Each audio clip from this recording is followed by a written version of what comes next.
as having basically, either a biologic or even worse, a combination product. And think even 10 years ago, the regulatory bodies had not seen these combination products. They had so little experience with a cell-based therapy, and the biologics that they'd seen, certainly in the musculoskeletal field, were just BMP2, right, for bone fusion. So they weren't even sure, and I'm not convinced that they are sure now, how to regulate cell-based therapies or combination therapies, which are cell, biologic, and a biomaterial. So it's just order of magnitude simpler to just have a material that's going in with no live cells, no biologics.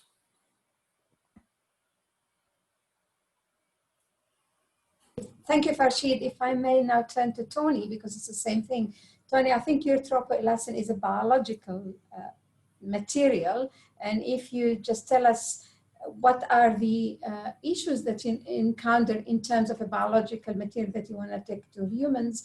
And another question, you did mention that you have an excellent board and a CEO. How important that is? What is it, the criteria that we need to look into to recruit the right board and the right CEO? Sure, thanks very much, Hala. And let me say again how much I've enjoyed the presentations today. In terms of the progress of the tropoelastin protein, perhaps the best way to summarize this is to typically see how protein gets made in a lab. We have our own favorite expression techniques. In our case, it's bacterial expression. There are moderate levels of purity that normally meet the scientific criteria and journal requirements. And of course, we have our own favorite method to make those milligram quantities or whatever. None of those really apply when trying to scale up. There are very specific requirements in industry to have a process that is very inexpensive and scalable. That does not require the use of processes that are inconsistent at all with pre-existing companies. So for example, you want to go along to a very large facility that has very large fermenters and you'd like to be able to make kilogram quantities of protein, you can't suddenly introduce into that process some weird chemical that is prevented from being used in such a housing. So many of these issues involved making sure we had a process that was scalable, ultra purification, all sorts of things that really could, at the end of the day, not even resemble what was sitting in a lab. So that's an important part of it. And on that basis alone, we probably used about $2 million of NCRIS credits, amongst other things, to just simply work with some remarkable colleagues in Adelaide to get scale-up production going on that as a package production. One other very quick comment to make is that materials and substances such as these have by definition, no history in the use with people. And so therefore you need to really go through the full process of going through the phase 1, the phase 2 data sets, the approach and conversations with the regulatory authorities. And those conversations with the regulatory authorities happen ahead of time. A lot of the conversations occurring with them, even before you make the formal submissions, to make sure that you're doing things down the right path rather than the wrong path.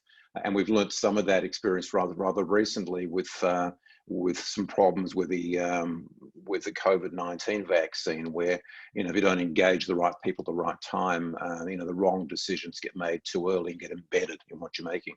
So that, I think, is an important part of the lessons with making a scalable, what turns out to be a class 3 biological device. In terms of the people, I think it's all about the people. You can have as good science, as good tech as you want, good engineering as you want. This was about having people who dot the I's, cross the T's. These are people who understand the nature of process, don't leave any stone unturned. And it kind of matched what I like to do scientifically, making sure that we do things extremely thoroughly. So like-minded individuals in the right kind of setting. And it meant that the entire culture of the company in many ways reflected the culture of my lab, doing things as well as you possibly can by international standards. And so therefore it meant that the CEO was really great, and of course the board reflected those kinds of robust attitudes themselves. So it was a seamless transition where eventually the company became almost like the tech transfer arm of the lab. You know, we completely started moving things out. But again, the people spoke the same language, which I think is just so important. Thank you, Tony. If I may now turn to Steph, who will moderate the questions. Steph? Is Steph there? There we go. Sorry, I just had a couple of issues with the video. First of all, I'd just like to say thank you to all of our speakers. Some really incredible presentations and certainly lots of valuable lessons. So for all of our guests, if you would like to ask any one of our speakers or panelists a question, please feel free to put it in the chat, and I'm sure we'll get an opportunity to see how our speakers tackle those throughout the session. I've just got a few questions, I suppose. This is directed at everyone in the panel. So I suppose, what's the aspect of translation that you think researchers need to work on most, or the area that you think has the most untapped potential that as researchers we might want to consider more along the journey? Michael, was that a hand? Yeah. I mean, so I think I've seen it in 3 organisations that I've had some involvement with. One is a fantastic Melbourne-based company called Cogstate. The second one is a Brisbane-based company called Field Orthopedics, and the third one was with Dermacenter with us.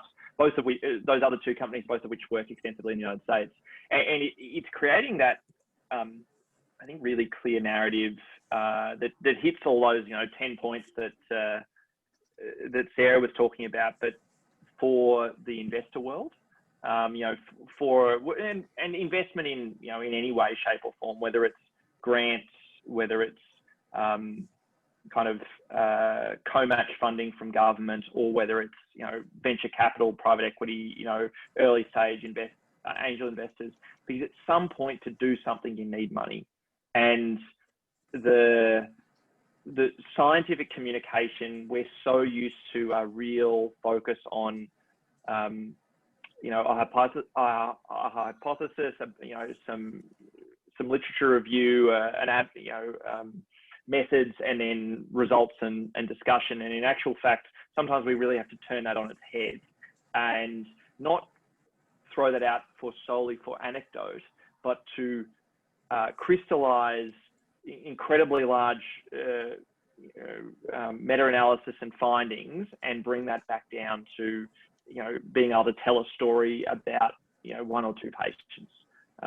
Clinicians do that quite well, but it needs to move. It needs to create kind of archetypes to do that, so that people can really follow out the reason why you want to do something, and what's that pain point, and how does that all fit together. So that was the one that I think I've seen most regularly as being something we need to do better. Great, thank you, Michael. Would anyone else like to offer any suggestions? Tony?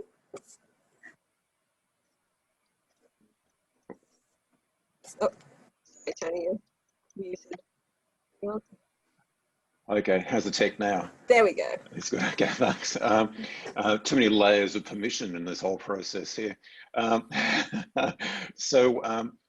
I think one of the main lessons that people really would benefit in learning is that not only do you need to do great stuff, as I've tried to emphasize, but you also need to learn to let go. So many times we like to own a field, we'd like to make sure it's ours forever afterwards, so to speak. But I think to make something progress extremely well, it's like watching your kid grow up. You got to sort of let that kid out the door eventually, and you can't own your technology eventually. It really has to be able to run free. And what I found is that more and more success almost equated in an inverse relationship with control.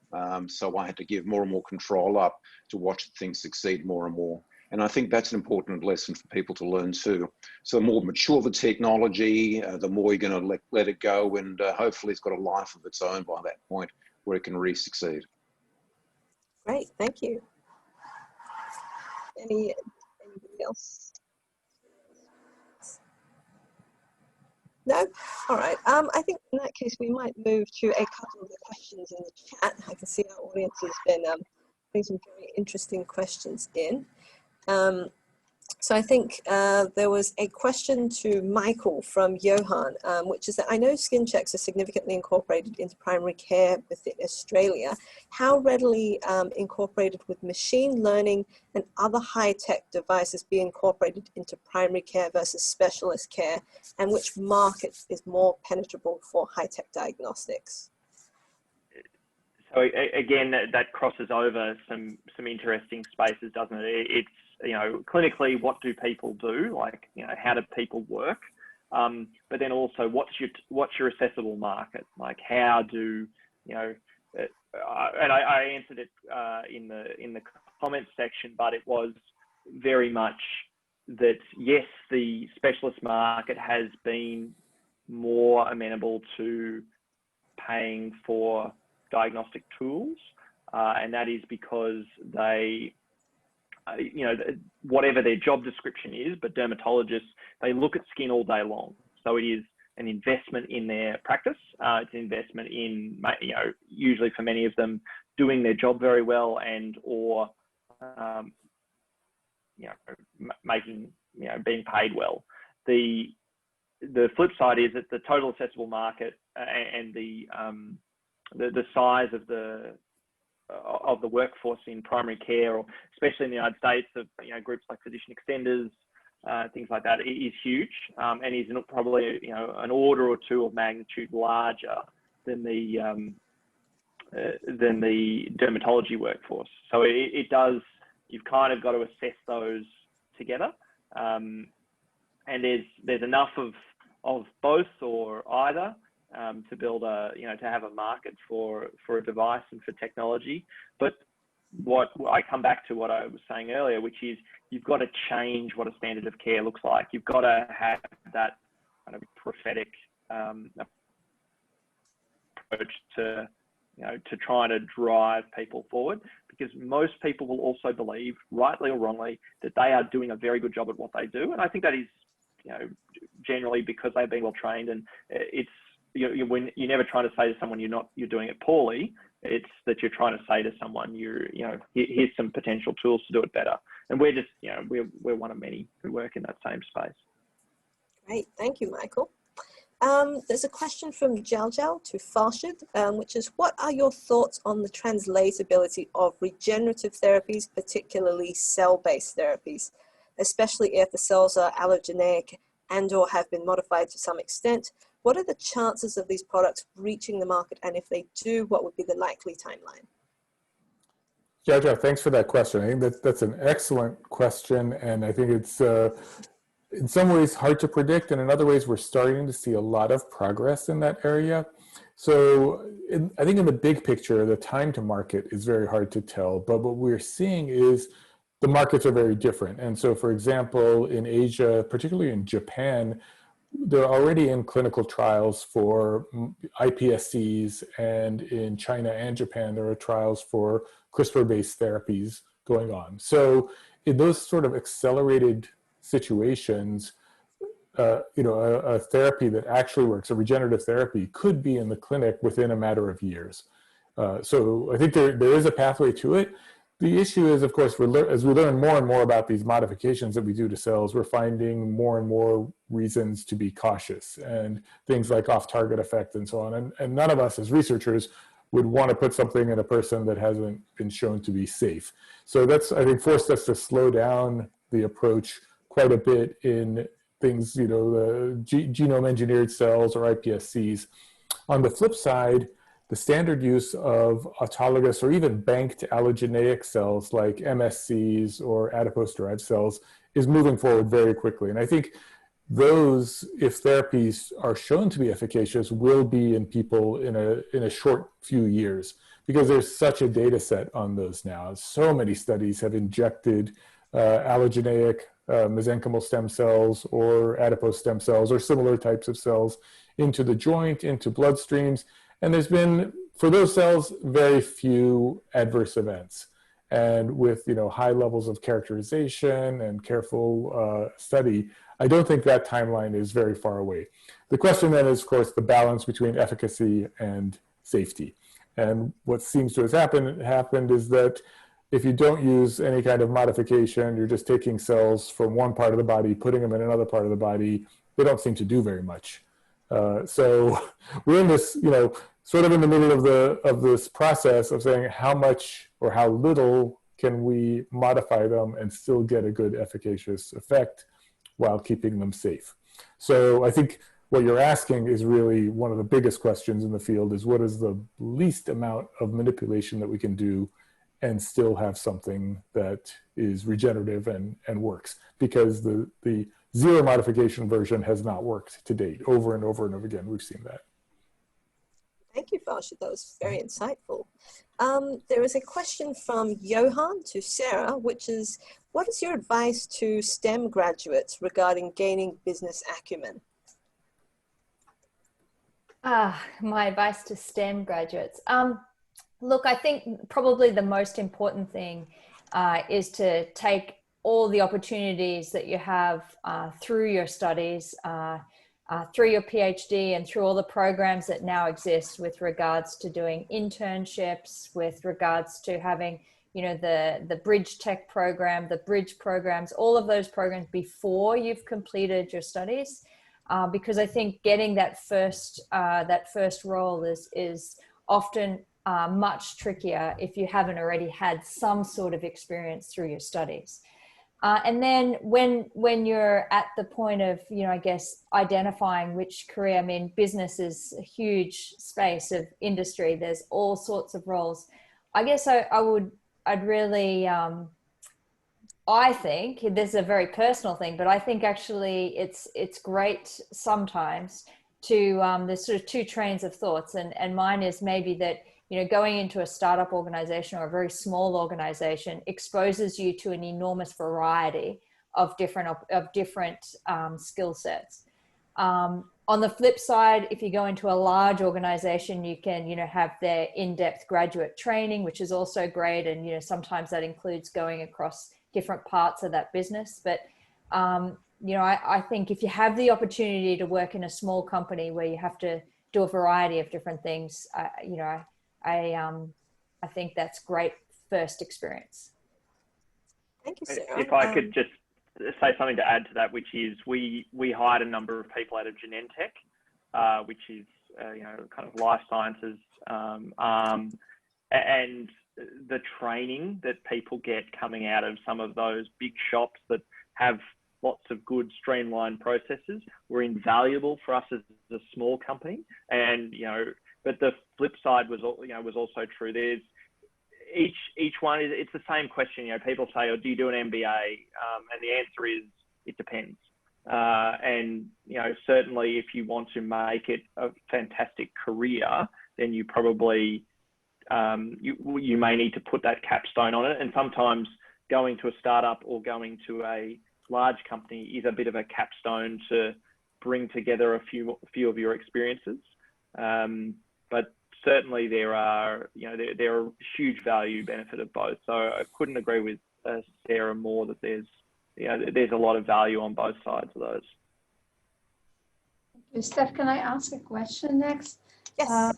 And that's to Ranjin. Ranjin, you mentioned when you were in the US presenting a poster, I guess that's what you meant, that somebody came to your poster and that tricked the person to invest in your technology. Am I right, or did I get this wrong? Is Ranjin here? Unmute, yeah. Rose, can you unmute?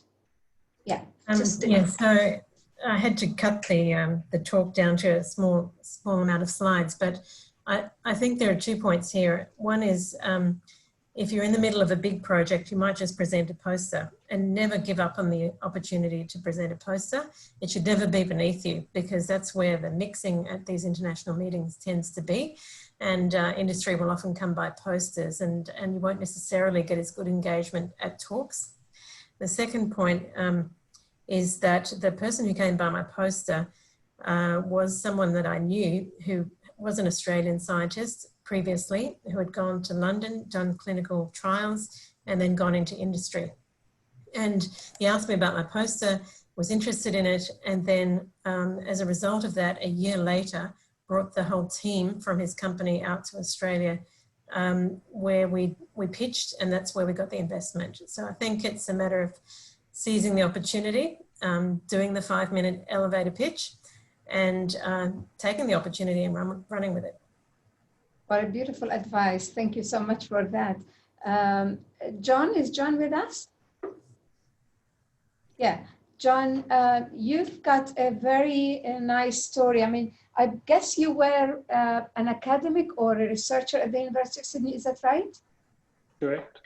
And then you went to a company, and I believe you're still interested in doing actual research from what you presented. So how does research in the university compare to research being done at a company, and what does that involve? I mean, have you learned to speak the other language there, or what?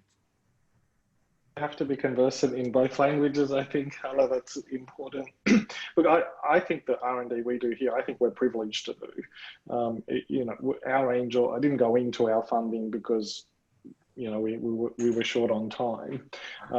I guess the difference is the academic pathway. You are always publish or perish, grants, funding. We heard about the different avenues you might do that. We were lucky. We had early investors who understood the benefit of R&D, of research. They had that background. They understand. I'm giving a talk tomorrow talking about how, you know, the innovations we're seeing today are a result of investment made 10, if not 20 years ago at that level. Our investors understood that, and we've continued to be able to invest in R&D. We still continue to publish papers. We just received our R&D tax refund, which I think we talked about earlier today, for I think it was 2.5 million. So that's, you know, about 40% of what we actually spent on R&D. So I feel very privileged that we can still do that level of R&D.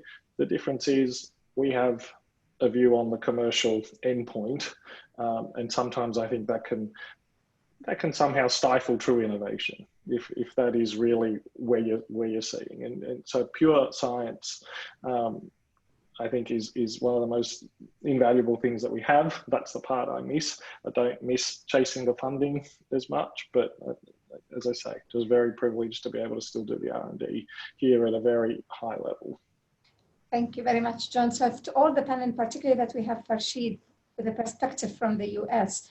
Now, when I go to the US, everybody's spin-off company, spin-off company, spin-off company. This is until recently unheard of in Australia. What is your advice on that? And do you think we should go and look for investors and tap into them to take our product and to do all the hard work that's needed to take a product to market? Or do you encourage us, you know, academics included, you know, us included, that we really have to invest in doing startup companies? Yeah, I think it's a great question, and it really depends on the technology and the inventor. So it is I think everyone on this panel would tell you it is a lot of work. It's a second job, basically, for a number of years to spin it out. And as I think as Tony mentioned, the more you divest, the less you own of it, the more it can grow and get along. It's sort of this inverse relationship.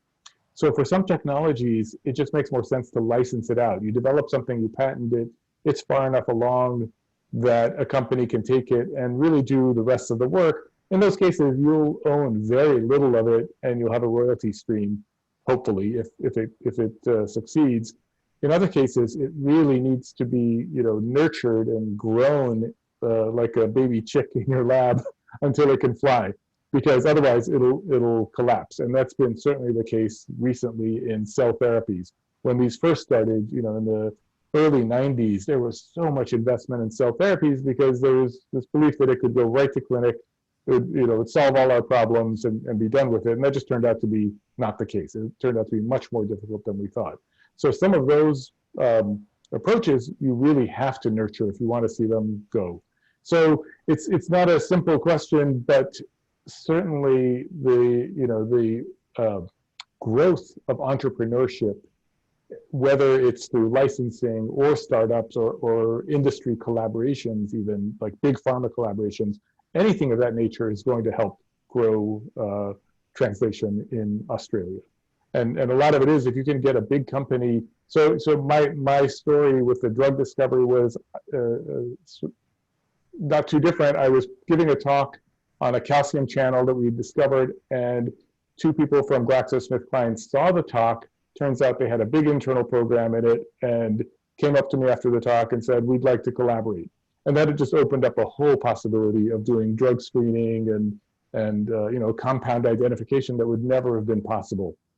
So it can take all different forms of translation. There's not one model, but certainly startups are necessary in some cases just to package your IP portfolio, to give it a home, and to nurture it across that chasm to the next stage where a company can really take it and acquire it, or at least invest in it to take it to the next level. Yeah, so what I'm hearing from Farshid and Ranjin is that you were at some of this journey, you were at the right place at the right time, probably. Yes, luck, but also luck favors the prepared, we saw. That's right. From Tony, I think it's persistent and determination, believing in the product that you want to take it to the next stage, right? Yes, it is. But also I agree, a bit of luck never goes astray. That's right. Yeah. I mean, we have the same story with our innovation as well. Sarah, as a venture capital, and I will come to you and say, here is what I have. You're going to say to me, go and do your market analysis before you come to me. So I don't know from the other panel members, have you done that? And if you need to do that, that involves a lot of money to pay somebody to do the market analysis, or do you do it yourself? Tony, for instance, and Farshid and Ranjan, what did you do? I mean, we're scientists, we rely on funding from the government. What do you do in this case? Yeah, so I can briefly comment, and then I'd love to hear the comments of others too. So before founding the company, I'd also consulted to a range of companies in the healthcare area, and also had worked in association with different parts of those companies as well. You know, the ground level R&D people, the more senior people running the place, and so forth. And it was probably through that process that I got a bit of a sense through their eyes of what they saw as important. So I guess you'd call that a type of market survey of sorts. So in a way, I guess I would have to say it was almost a subconscious type of market survey. We never actually really ran things in a formal sense. And I'm happy to admit that I just took it as obvious. If we thought it was fantastic, that others must think it's fantastic as well, which was completely naive, but somehow it seemed to work. Yeah, I guess there are opportunities for doing a market survey in so many of these cases. I think it is an absolute blind belief that what you're doing is worthwhile and just sticking with it. And maybe that's it. Maybe it's that passion, that enthusiasm that, you know, helps to drive it. I know that's not a satisfactory answer. I'd love to hear the comments of others. Well, I think it's interesting to consider the different parts of your market. So there's the patients, the consumers, but there's also the providers. So your colleagues, the doctors who are going to be prescribing this stuff and whether they believe in it. And then there's the pharmaceutical companies that are going to be manufacturing and whether they see a market. So we've been very fortunate to, you know, I'm well connected with lots of the big pharma that market rheumatology products. And with the tech transfer company in March of last year, which was right before the shutdown, we toured the US and went and pitched in front of a number of different big pharmaceutical immunology teams. And that was a very, very useful process in understanding what they felt the market was, what they felt roadblocks were, where they felt this product might sit. And so that was very useful. We were able to spend the rest of last year unable to travel, but really working on the intelligence that we got from the market analysis from the pharmaceuticals. So just to lead off that, Ranjini, I suppose this is open to all the panelists as well. You mentioned quite a few different groups that you spoke with. Who do you think was the most pivotal, or the group of people that you spoke with most? Was there one, or was it more evenly spread around? Well, you get different intelligence from different groups. So for example, when I speak to rheumatology conferences, I'll get feedback from potential providers of the product that we're trying to make. And when I speak with consumers or patients, that's more of a, you know, whether they'd be willing, as someone who's at risk of disease, whether they'd be willing to take something that, and it depends on safety, et cetera, et cetera. But when it's talking to the pharmaceuticals, it's more finding out whether they'd be willing to invest and what would it take for that investment in their eyes to get it to market. And then you understand a lot more about, you know, which things do you need to de-risk in order to get that investment, and where might you need to see investment from other sources, such as non-diluting funding, grant funding, or perhaps spinning out a company to get investment, as we heard earlier, to nurture your idea to get it to the point where you can reach that market failure, if you like, and get a bigger investment license. All right, thank you. And I suppose there was a question earlier, I think that was at Fiona, but I think she's Let's see if Sarah has any comment on this as a venture capitalist. Yeah, look, I mean, I think all the comments made are really great in terms of understanding where your product fits in the space, I think, and how you go about understanding that. And I think the more people you talk to, the more opportunities that you have to actually even pitch your technology, whether you're standing by a poster at an academic conference, there'll be industry people and you're essentially pitching your technology there, or whether you are pitching it to the tech transfer group of your particular research institute so that they might fund the patent that you need to potentially take it forward, or whether you're pitching to a pharma company's business development scout or somebody like me that's in an investor. Each time you pitch your technology, you will pick up pieces and it just all forms a rich tapestry of what you have for the market opportunity. I think the most important thing, as I think most of the people on this call here are sitting in the medical device space, and many of them come from backgrounds where they've got either bioengineering approaches or they come from an engineering background. And it's really, really important to not sort of think about, I've got this great product, but I need to find a use for it. And instead swing it around and understand what's the unmet medical need you're going to solve. And so when I hear a technology looking for a home, I almost switch off because I don't have time to find a home for someone's technology.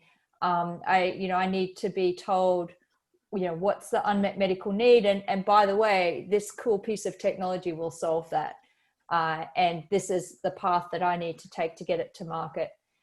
We never expect, when we have academics telling us their story, that they will have laid out the full path. We never expect it to be completely, robust, and that they'll understand which reimbursement code they'll be going after and what the market analysis will look like. We don't expect that, because that's actually the expertise that we will bring with ourselves and others that might invest, and the people that would come into the operation as the company matures. But we do expect that you'll look at what the unmet medical need is and what's currently filling that market competitively, both in the pipeline and on market. And that's a straightforward thing to do by just talking to all of these various people to get an idea of where your piece of technology might fit. Thank you, Sarah. And while I have Farshid, only because I was when we were in Phoenix at the Orthopedic Research Society, you ran a beautiful, beautiful session. It's like a think tank, I think. It was, right, where you had people with development coming to present to these judges, if you like. what do you think, if you were to pitch in your meniscus device, what would be the two key things that you would have mentioned that sold it to these people? Yes, so yeah, so we what Hala is referring to is we had a business plan competition, and it was really designed for not even formal companies, but just to bring this concept of commercialization and innovation to the orthopedic space, and even have student teams, whatever, just to give them this, you know, a little bit of experience to learn how to pitch, to think. And I couldn't agree with Sarah more. You've got to have a market. You could have the most brilliant invention, and if there's no market for it, it just won't commercialize. So that is critical. So and I did travel with this company, and we pitched in front of investors several times, and I was sort of the science liaison to help pitch. So what we had to convince them was that this was truly an unmet need, and it wasn't hard because, you know, if you work in the orthopedic space, you know that there's virtually nothing a surgeon can do for a damaged or missing meniscus. And in fact, if it's damaged, for a long time, the surgery was to remove it. And now there's clear evidence that anything you do to that, any kind of surgery even, is bad for the meniscus. So we had a really obvious need. And the question was, can we pitch something to them that will now, it'll fit this need, but it can get to market quickly on their investment? And that's one of those other parameters that you need to think about as you're talking to people, to your, you know, your provider and your consumer, but also your investor, and they want their money back in 5 years, or they want their money back in 8 years, or if they're really good, maybe they can wait 10 or 15 years. You know, in the IT space, they can get their money back in 1 to 2 years. So why should they invest in you and wait 8 years? So we have to pitch that whole story and say, okay, here's something, because it's not a biologic, because we've, you know, designed it, we've tested it in large animals, everything seems to fall in place. Here's how we need an investment to take it to a clinical trial that's going to cost tens of millions of dollars now, but, you know, we can convince you that it's going to work. So those are the key points, and I think, you know, all the speakers have really emphasized the different parts of them. The IP part, having patents, having intellectual property, having a market, speaking to the end user, and even speaking about which codes and so on. If you can do it early on, how you can bill for it, that'll help you. If you can get that information, it'll definitely help you. And I agree. Maybe it's not, you know, it's not my expertise as a scientist, but if you can find someone to do it for you, the more you can do, the better. And just on that, Farshid, I think you made a really interesting point that sometimes, you know, the investors have to be patient and wait, you know, 5 to 10 years or even longer.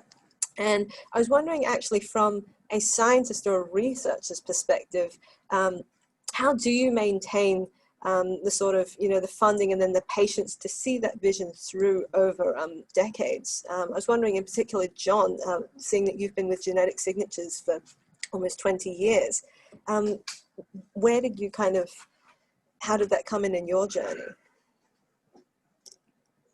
It's a journey.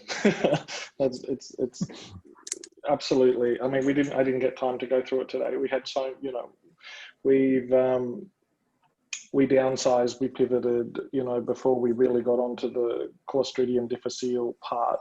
You know, we downsized the company to 5 people. And that was that. In fact, we announced to our suppliers that we were closing, and it was only through sort of the last minute funding that we were able to secure some funding. Exactly what we were talking about. It was around the Clostridium difficile work. It involved us doing the research and finding out what the Clostridium difficile market was. It was an emerging market at the time, especially for hypervirulent. For hypervirulent Clostridium difficile, it was relatively new, and that was you know, that's what we had to do to get through. And quite a contrast to then when we secured that funding and then grew the company again, basically from nothing, was pre-IPO, and that was, you know, making your prospectus, and that's clearly the time when we had to, you know, call in some professional help and do our market analysis and clearly articulate to investors what the market is, what our role is in the market. We're lucky. We had patient investors. So Chris Abbott, who was our founder back in 2001, still owns 25% of the company. But you know, he's probably, you know, I guess they call him a 10 bagger. So he's probably made more than 10 times his investment. He's had to wait some time. But maybe I'll finish with a saying that probably everyone's heard, but generally the market takes from the impatient and gives to the patient. Thank you, John. On the back of that, I suppose, a question that I have is, how do you choose which market to take your first steps into? So I suppose this is open to all of our panelists, because I think Farshid and Michael, you're in America and everyone else is more in Australia. How do you sort of choose where to go first, and then once you've become established in your home market, where do you then choose to go next? What are some of the key considerations in this? So we're actually, just very briefly, we're an American-based company with an Australian subsidiary. Our regulatory pathway in Australia and Europe were quicker and easier. Our US FDA pathway is longer and slower. So it made things actually fairly clear. Also, tackling big markets is expensive. Tackling smaller markets is less so, but also there's less upside. I know it feels bad to me because I'm an Australian, but what my company said was Australia is a bit of a test market for us. You know, we just want to understand some market dynamics. We know things won't be the same there, but you know, it's our forerunner to going to Germany and to France, and then that's our forerunner and the UK, and then that's our forerunner to going to the United States. So lots of it plays out as what aligns for you. We knew that Australia would be an early market because of our regulatory pathway there, but that's just one of the experiences that aligned for us. You know, they're different for everyone. Tony, did you have something to add to that? Yeah, just a couple of quick comments. So the first of them is that I want to endorse right up front the idea that it's about people too. You know, we discussed this earlier on, but it's about the contacts you have. If you know key opinion leaders in the space, you know, people who are end users who can really help you refine very early on. It's so incredibly powerful. In terms of my own personal journey, the technology that we had developed initially was really a platform technology. You know, we didn't know, do we apply it for, you know, to skin repair? Do we apply it to aesthetics? Do we apply it to something else? And actually, you know, early on, I perhaps somewhat arrogantly thought, well, it's a platform technology, then you'll answer all the questions and no problems. But actually, it was unfocused.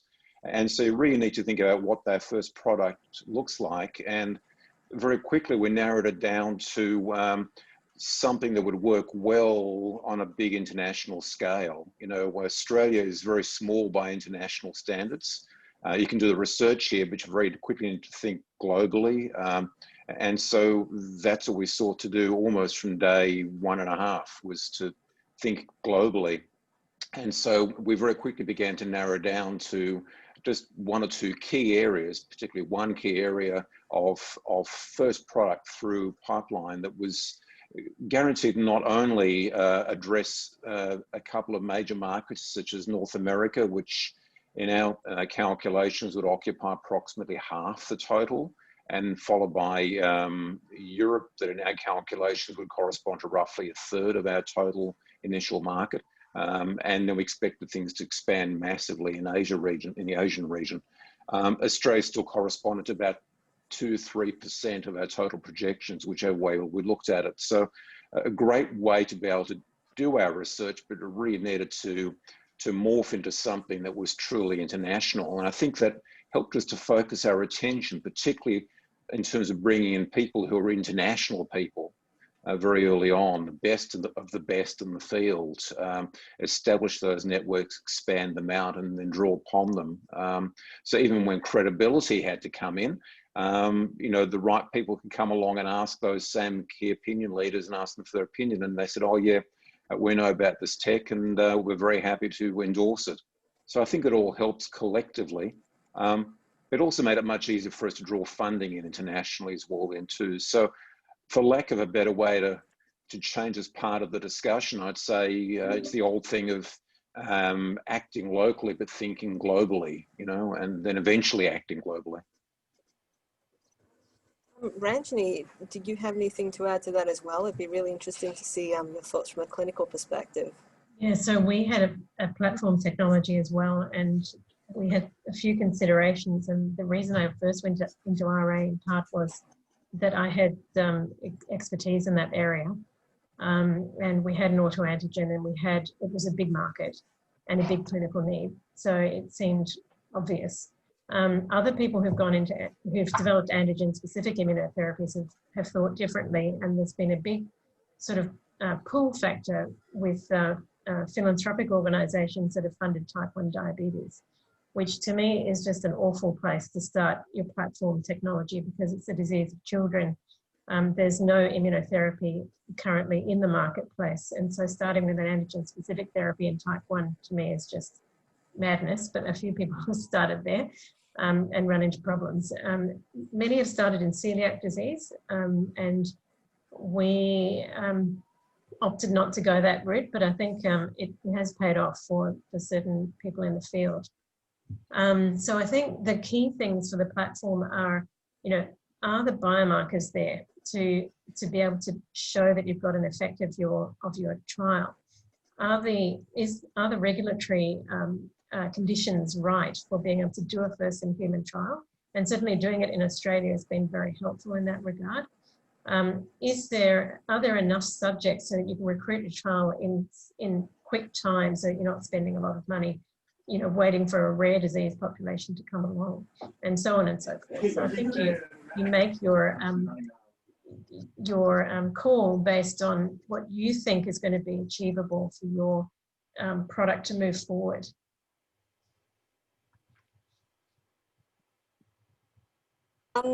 Be interesting to see as well, just from the American perspective as well, Farshid. I suppose being in America such a big market, that gives you a great sort of first step to go into. Yeah, absolutely. But I completely agree with the other panelists that, you know, regulatory drives, you know, the big decision oftentimes. And if it's much easier to get into the market first in Europe or in Israel or in Asia, you can gather data there and then bring it to the US for regulatory.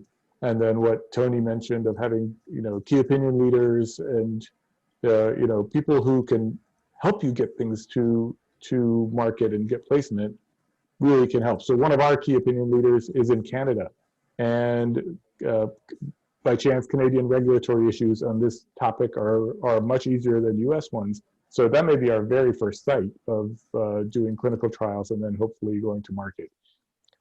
The other thing that we don't realize is sometimes there's mistakes, there's luck involved. Like if you're partnering with someone and they have good contacts somewhere, you might be able to go there. We had one issue where our university, who was originally filing the patents, just plain missed the deadline on a Japanese filing for our IP. And so we have no recourse, but we just lost all our intellectual property on one of our main patents in Japan because of a mistake one person made.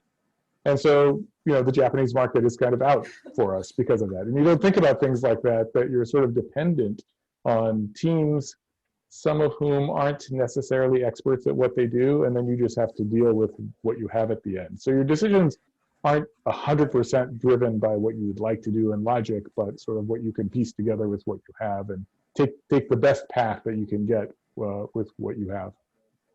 Great, thank you. I think it's very interesting that you mentioned patenting, of course, which is one of those key steps in being able to take the product to market. I suppose, John, having patented so many different products with genetic signatures, what are some of the key things that you would have needed, I suppose, us as researchers to consider when applying for a patent? How big of a determining factor is that in choosing a market and then launching a certain product? How do you know when that's ready to launch, when your IP position is strong enough? Yeah, look, it's critically important. for us as a company, really, at the end of the day, what do you have other than, you know, your intellectual property and a right to exploit that? We're a very inventive company. We've actually had 36 patent applications, but you know, in terms of your question, it's also very expensive. So you know, multiple times in our history, we've had to reassess where they are up to in the process. It is a long process. We're still getting patents issued, you know, now that were submitted in some cases 7 years ago, I think. Some jurisdictions give you extra time, so we do have protection out till 2034, I think, in some jurisdictions. But certainly for, and again, you need to, you know, it's always a mix between know-how, in-house knowledge, between securing your intellectual property and able to exploit that. But again, I guess similar to what our eye is always on. Whoops. I think I'm out of battery in my phone, so hopefully you can still hear me. That's all right. But it's really just understanding, as we've said along, understanding your market, securing your IP that will allow you to play in that market. Great, thank you. I think that's basically questions from the audience. Thank you again to all of our speakers. We learned quite a lot. That was very, very insightful. Hala, if you'd like to say some closing words. Thank you, Steph, and thank you very much for each and every one of you. It's been amazing to listen to your journeys, and I know everybody have loved hearing from you, and I hope you can come back again and give us another insights, maybe next year. Each and every one of you, thank you so much for your time. We all do things for free as academics and inventors. Farshid, special thanks for you. It's hitting midnight for you over there. And thank you very much for giving us that insight from the Northern Hemisphere.